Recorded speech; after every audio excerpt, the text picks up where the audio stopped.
Deepika and welcome to कानूनी सोच।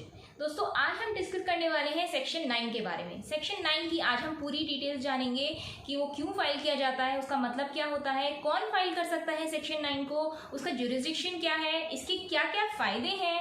जो भी कंफ्यूजन हस्बैंड्स के मन में रहता है सेक्शन 9 को लेकर, आज हम इस बारे में पूरा डिस्कस करेंगे, इसका पूरा आपको सोल्यूशन बताएंगे। तो दोस्तों, बने रहिएगा इस वीडियो में स्टार्टिंग से एंड तक, क्योंकि ये वीडियो बहुत ही इंपॉर्टेंट होने वाला है। जिन्होंने भी सेक्शन 9 फाइल किया है या जो इन फ्यूचर सेक्शन 9 फाइल करने जा रहे हैं, तो ये वीडियो आपके लिए बहुत ही यूजफुल रहेगा। दोस्तों, वीडियो शुरू करने से पहले कहना चाहूंगी कि अगर आप हमारे चैनल पे नए हैं, पहली बार आ रहे हैं और अब तक सब्सक्राइब नहीं किया है, तो प्लीज सब्सक्राइब कर लीजिए और हाँ, नोटिफिकेशन बेल पे भी जरूर क्लिक कर लीजिएगा, क्योंकि हम रोजाना आपके लिए ऐसी इंपॉर्टेंट लीगल वीडियोस लाते रहते हैं। तो दोस्तों, बिना देर करे शुरू करते हैं आज के इस टॉपिक को। सबसे पहले जान लेते हैं कि सेक्शन 9 कौन फाइल कर सकता है। तो इसमें हस्बैंड और वाइफ दोनों में से कोई भी सेक्शन 9 फाइल कर सकता है। सेक्शन 9 का मतलब होता है कि अगर आपका पार्टनर आपको छोड़ के कहीं और रह रहा है, अपने मायके में रह रहा है या कहीं और रह रहा है, बिना मतलब विदाउट एनी रीजन उसने आपको छोड़ दिया है, तो आप कोर्ट में ये कहते हैं भाई मेरे पार्टनर ने, हस्बैंड या वाइफ ने इस डेट पर वो मुझे छोड़कर विदाउट एनी रीजन मुझे छोड़कर चली गई है और मैं उसे घर लाना चाहता हूँ, तो इसके लिए आप सेक्शन 9 डालते हैं। अब जब भी हस्बैंड या वाइफ सेक्शन 9 डालते हैं तो इसमें दो चीजें होती हैं। मान लीजिए पहली चीज तो जैसे अदर पार्टी, जो दूसरी पार्टी है, वो अपीयर ही नहीं होती कोर्ट में, तो यहाँ पे एक्स पार्टी ऑर्डर कोर्ट कर देती है, यानी कि एक तरफा फैसला जो जिसने सेक्शन 9 डाला है उसके फेवर में फैसला कर देती है, उसको सेक्शन 9 की डिग्री मिल जाती है। दूसरी कंडीशन यहाँ पे अराइज होती है कि मान लीजिए दूसरी पार्टी, अदर पार्टी अपीयर हो जाती है कोर्ट में, तो फिर उस केस में कोर्ट दोनों पक्षों की बात सुनती है, उनके बयान होते हैं, एविडेंसेस शो करते हैं, फाइनली सारे फैक्टर्स को एनालाइज करके फिर वो कोर्ट डिसीजन करती है कि भाई कौन सच बोल रहा है और किसके फेवर में फैसला होना चाहिए।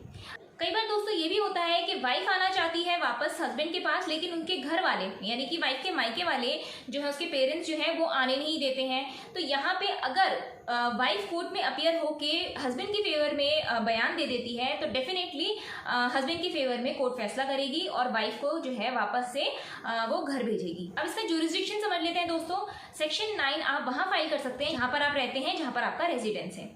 अब सबसे इंपॉर्टेंट चीज दोस्तों, सेक्शन 9 फाइल करने के फायदे समझ लेते हैं और उससे रिलेटेड जो कंफ्यूजन होता है वो भी समझ लेते हैं। सेक्शन 9 फाइल करने के फायदे, पहला फायदा तो दोस्तों ये है कि आप कोर्ट को ये कह रहे हैं सेक्शन 9 फाइल करते हुए कि भाई मेरी जो पत्नी है वो इस दिनांक पर मेरा घर छोड़ के चली गई है, विदाउट एनी रीजन, बिना किसी कारण के वो अपने मायके में रह रही है और जो है मैं मेंटल टॉर्चर से गुजर रहा हूँ, मैं उसे घर वापस लाना चाहता हूँ। मैंने बहुत फोन कॉल्स किए, बहुत कोशिश करी, घर जाके भी मैंने उसको लाने की कोशिश करी, लेकिन वो वापस नहीं आ रही है, ना ही मुझसे फोन पे बात कर रही है, या फिर उसके जो है घर वाले उसे आने नहीं दे रहे हैं। जो भी रीजन है आप ही सेक्शन 9 में लिखेंगे।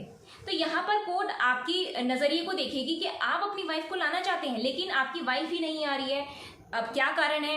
अब जो भी कारण है, हो सकता है वाइफ आप पर ब्लेम करे। जब आप सेक्शन 9 फाइल करें तो वाइफ आप पे ब्लेम करे कि भई ये मेरे पे क्रूअल्टी करता है और मेरे को दहेज के लिए परेशान करते हैं ये लोग, इसलिए मैं इसके साथ नहीं रहना चाहती। तो ये चीज आपको जब आपकी वाइफ आगे केस डालेगी 498A का, दहेज और क्रूअल्टी का, तो आपको वहां पर बेनिफिट मिलेगा, फायदा मिलेगा, क्योंकि आपके पास होगा सेक्शन 9 का डॉक्यूमेंट कि भाई आप ये दिखाएंगे कोर्ट को कि मैंने इस डेट को सेक्शन 9 फाइल किया था और कि मैं तो इसे वापस लाना चाहता हूँ, लेकिन यही नहीं आना चाहती है और ये इतनी दिनांक से मेरा घर छोड़ दिया था इसने, इतनी दिनांक से ये मेरे साथ नहीं रह रही है, तो जब ये मेरे घर पे रह ही नहीं रही है तो क्रूअल्टी का क्या मतलब और दहेज का क्या मतलब? हम दहेज के लिए कैसे इसे प्रताड़ित करेंगे या कैसे इस पर जुल्म करेंगे? तो साफ जाहिर सी बात है कि वाइफ झूठ बोल रही है, तो वो आगे 498A की केस जो आपकी वाइफ डालेगी उसमें आपको मदद मिलेगी ये सेक्शन 9 डालने पर।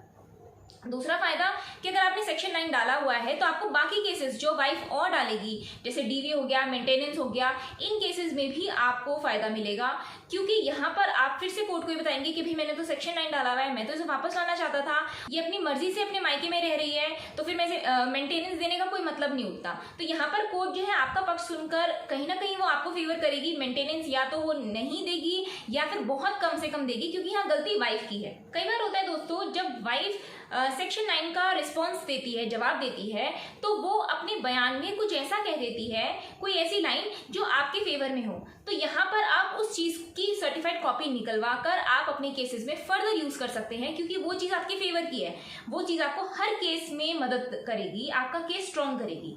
इसके अलावा दोस्तों सेक्शन 9 का ये फायदा हो सकता है, मान लीजिए आपकी वाइफ आपको 2 साल से छोड़कर कहीं और रह रही है, तो ये एक आप ग्राउंड यूज कर सकते हैं डाइवोर्स के लिए। यानी कि आप कोर्ट को ये बताएंगे कि मैंने सेक्शन 9 डाला था और इतनी तारीख से मेरी वाइफ मुझे छोड़कर जा रखी है, 2 साल हो गए हैं अगर, तो इसे आप as a ground for divorce use कर सकते हैं कि भाई मुझे इस ग्राउंड पर डाइवोर्स चाहिए, मैं अलग होना चाहता हूँ। आप ये भी, अगर आपकी वाइफ ऐसा कह देती है कि भाई मैं इसके साथ नहीं रहना चाहती सेक्शन 9 के जवाब में कि ये मेरे पर जुल्म करता है या एक्सेट्रा एक्सेट्रा कोई भी आरोप अगर वो लगा रही हैं, तो यहाँ पे इसको भी आप एज अ ग्राउंड यूज कर सकते हैं डाइवोर्स के लिए। आप कोर्ट को ये बताएंगे कि भाई मैं तो रखना चाहता हूँ, अब वो ही नहीं रहना चाहती है, तो इसमें मैं क्या कर सकता हूँ, तो ये भी एक ग्राउंड हो सकता है डाइवोर्स के लिए। तो ये सारे फायदे हैं दोस्तों सेक्शन 9 के। अब इस सेक्शन 9 से रिलेटेड एक कंफ्यूजन को हम दूर कर लेते हैं जो हस्बैंड के मन में रहते हैं, वो ये कि जब उनकी वाइफ छोड़कर जाती है जिस भी दिनांक पर, फिर उसके कुछ टाइम बाद जो हस्बैंड है वो सेक्शन 9 डालते हैं उसको वापस लाने के लिए। अब यहाँ पे हस्बैंड तो अपनी वाइफ को वापस लाना चाहता है, अब वाइफ इसके जवाब में, वाइफ हो सकता है भाई किसी के प्रभाव में आए, अपने माता पिता के कहने में आकर या और किसी रिश्तेदारों के कहने में आकर वाइफ जनरली बहुत सारे केसेस डाल देती है कि डीवी हो गया, मेंटेनेंस हो गया, आपका ये 498A हो गया। जब आप सेक्शन 9 डालते हैं उसके जवाब में वाइफ इतने सारे केसेस डाल देती है। अब यहाँ पे हस्बैंड का मन चेंज हो जाता है कि भाई मैं तो इसे वापस लाना चाहता हूँ और बदले में जो है मेरे पे इतने आरोप लगा रही है, क्रुएल्टी हो गया, ये डाउरी का हो गया, और भी अनेकों मेरे पे इसने जो है आरोप लगा दिए। तो यहाँ पे हस्बैंड का मन चेंज हो जाता है। अब उन्हें समझ में नहीं आता कि भाई मैं सेक्शन 9 वापस लूँ या फिर मैं सेक्शन 9 कंटिन्यू करूँ। तो यहाँ पे दोस्तों हस्बैंड को सेक्शन 9 कंटिन्यू करना चाहिए, विदड्रॉ बिल्कुल ना करें अपने सेक्शन 9 का केस, क्योंकि अगर आपने वापस ले लिया सेक्शन 9 का केस तो ये आपका नेगेटिव पॉइंट हो जाएगा।